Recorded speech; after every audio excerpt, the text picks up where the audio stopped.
আসসালামু আলাইকুম, সবাইকে স্বাগতম।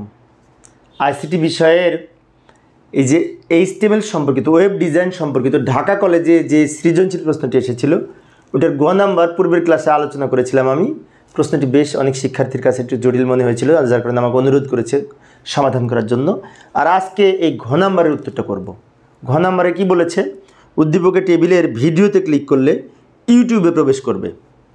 তার মানে ভিডিওর সাথে ইউটিউবের মানে ইউআরএলটা আমাদের সেট করতে হবে, লিঙ্ক করতে হবে। এবং এই ফ্লাওয়ারে ক্লিক করলে এই ফ্লাওয়ারটি প্রদর্শন করবে। তাহলে তার জন্য আমরা এইচটিএমএল ট্যাগ কীভাবে লিখব, তাই না? তো যাই, সমাধানের জন্য তোমাদের সাথে আলোচনায় আছি আমি মোহাম্মদ সিরাজুল ইসলাম। চলো শুরু করি। এই যে প্রশ্নটা আমি ডান দিকে লিখে রাখলাম, প্রশ্নটা এখানে লিখে রাখলাম, এটা দেখে আমরা এখানে সমাধান করব। তো এইখানে এইচটিএমএল ট্যাগ লেখার শুরুতে কী লিখতে হয় মনে আছে নিশ্চয়ই? শুরুতে আমরা লিখব ডক টাইপ এইচটিএমএল, তারপরে এইচটিএমএলের ওপেনিং ট্যাগ, বডির ওপেনিং ট্যাগ, এবং বডির মধ্যে আমরা এটা লিখব।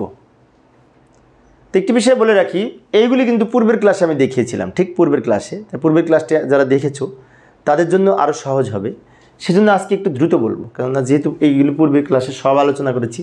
আজকে নতুন বলতে এই দুটো লিঙ্ক হবে, এই লিঙ্ক দুটো নতুন, আর সব পূর্বের মতো। তো যাই হোক, টেবিলের জন্য আমরা টেবিল ট্যাগ ব্যবহার করব, টেবিলের সাথে বর্ডার অ্যাট্রিবিউট ব্যবহার করব, এবং আরেকটা হচ্ছে সেল স্পেসিং অ্যাট্রিবিউট ব্যবহার করব এই দাগগুলো এরকম সলিড আকারে প্রদর্শনের জন্য। টেবিল ট্যাগ বর্ডার সমান 1 লিখেছি দাগ দেওয়ার জন্য, আর এই দাগগুলা এভাবে সলিড আকারে প্রদর্শনের জন্য, যে রূপ আছে এইভাবে প্রদর্শনের জন্য সেল স্পেসিং 0 লিখেছি। সেল স্পেসিং 0 না লিখলে মাঝখানে দুই দাগের মাঝখানে একটু ফাঁকা থেকে যাবে, সেলের একটি স্পেস থেকে যাবে, সেই জন্য আমরা এখানে সেল স্পেসিং 0 দিলে এইরকম দাগ হবে। আচ্ছা, এরপর টিআরের ওপেনিং ট্যাগ লিখব। লেখার পরে এই আইডিয়াল লেখাটা হেডিং আকারে দেয়া, তাই আমরা এইচ ট্যাগ ব্যবহার করে টিএইচ ট্যাগ ব্যবহার করে লিখব, টিএইচ ট্যাগ। এখন অনেকের মনে হতে পারে এটা কি আমরা ক্যাপশন ব্যবহার করে লিখতে পারি না? না, ক্যাপশন ব্যবহার করলে টেবিলের উপরে চলে যাবে লেখাটা। ক্যাপশন ব্যবহার করলে আইডিয়াল লেখাটা উপরে থাকবে, যেহেতু টেবিলের মধ্যে আছে, সেলের মধ্যে আছে, তাই আমরা এখানে টিএইচ ট্যাগ ব্যবহার করতে পারি। এবং টিএইচকে আমরা একটা অ্যাট্রিবিউট এর মাধ্যমে দুইটা কলাম একসাথে মার্জ করব। যেমন এই একটা কলাম, এই একটা কলাম, দুইটা কলাম একসাথে মার্জ করার জন্য কলস্প্যান সমান 2 ব্যবহার করেছি। কলস্প্যান হচ্ছে এই কলাম মার্জ করার জন্য, পাশাপাশি কলাম মার্জ করার জন্য অ্যাট্রিবিউট যার ভ্যালু 2 লিখেছি, কারণ দুইটা কলাম একসাথে করেছি সেই জন্য। তারপর আমরা আইডিয়াল কথাটা লিখব, শেষে আবার টিএইচ ক্লোজ করব। টিএইচ ওপেন, টিএইচ ক্লোজ, মাঝখানে কন্টেন্ট হিসেবে আইডিয়াল লিখেছি, তারপর টিআর ক্লোজ করব। এখন এখানে অনেকের মনে হতে পারে এখানে কি টিডি লিখলে হতো না? টিডি লিখলে আবার অ্যালাইন সমান সেন্টার লিখতে হতো, কারণ টিডি লিখলে অ্যালাইন সমান সেন্টার না লিখলে মাঝখানে যাবে না। বাট আমি যদি টিএইচ দিয়ে লিখি তাহলে বাই ডিফল্ট লেখাটা মাঝখানে থাকবে, কারণ টিএইচের আউটপুট মাঝখানে থাকে। এই রোটা আমাদের হলো। এবার এইটা লেখার সময় আবার টিআর ওপেন, কিন্তু এই লেখাগুলো সব মাঝখানে নেওয়ার জন্য আমরা এখানে লিখবো অ্যালাইন সমান সেন্টার, কারণ এই লেখাগুলি হচ্ছে টেবিল ডেটা। তো টেবিল ডেটা লেখার জন্য টিডি ট্যাগ ব্যবহার করব। আর টিডি ট্যাগের উপরে যদি আমি অ্যালাইন সমান সেন্টার না লিখি এখানে, তাহলে মাঝখানে যাবে না। ইচ্ছে করলে টিডির মধ্যে অ্যালাইন সমান সেন্টার লেখা যেত, তাহলে বারবার লিখতে হতো, ঝামেলা হতো। তাই টিআরের মধ্যে অ্যালাইন সমান সেন্টার লিখলে এখানে যা আছে সব মাঝে থাকবে। আচ্ছা, এইবার আমরা কি করব? এবার আমরা এই সেলটা তৈরির জন্য টিডি ট্যাগ ব্যবহার করব। টিডি কলস্প্যান সমান 2 লিখব। কলস্প্যান সমান 2 কেন লিখব? এখানেও তো দুইটা কলাম একসাথে মার্জ করেছে, এই একটা কলাম এই একটা কলাম মিলে একটা কলাম মার্জ করেছে, সেজন্য আমরা লিখলাম কলস্প্যান সমান 2।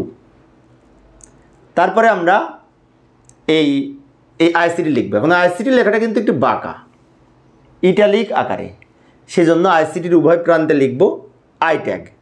এই যে I open, I close, italic tag লিখব, তার মাঝখানে লিখব আইসিটি, তাহলে এরকম বাঁকাভাবে প্রদর্শন করবে।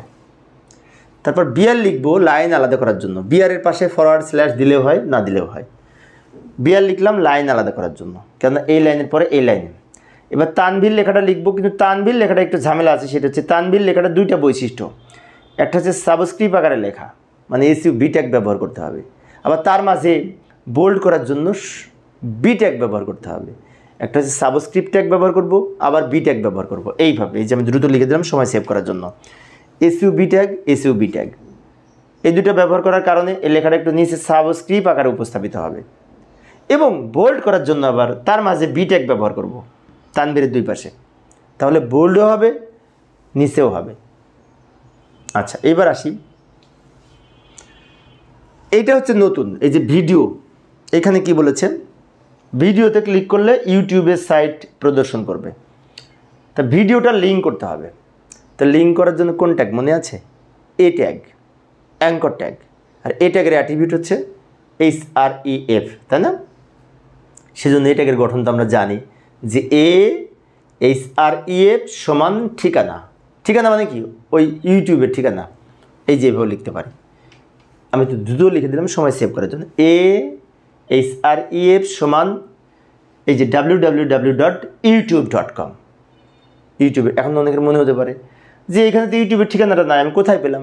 এখানে বলে দিয়েছি ইউটিউব সাইটে প্রবেশ করতে হবে। তো ইউটিউব সাইটে প্রবেশ করতে হলে অবশ্যই তার সেই ঠিকানাটাই লাগবে। ইউটিউবের URLটা আমরা এখানে উপস্থাপন করেছি, HTTP থেকে সম্পন্ন। তারপরে এই ভিডিও কথাটা লিখব, লিখে এই এ ক্লোজ করব। এ ট্যাগ ওপেন, এ ট্যাগ ক্লোজ, দুই এ ট্যাগের মাঝখানে কন্টেন্ট হিসেবে লিখব ভিডিও। এবং লিঙ্ক করার জন্য এই ফরম্যাট আমরা তো জানি, লিঙ্ক করার ট্যাগ ইতিপূর্বে আলোচনা করেছি আমি। এরপর আমরা TD ক্লোজ করব প্রথমে, তারপর TR ক্লোজ করব।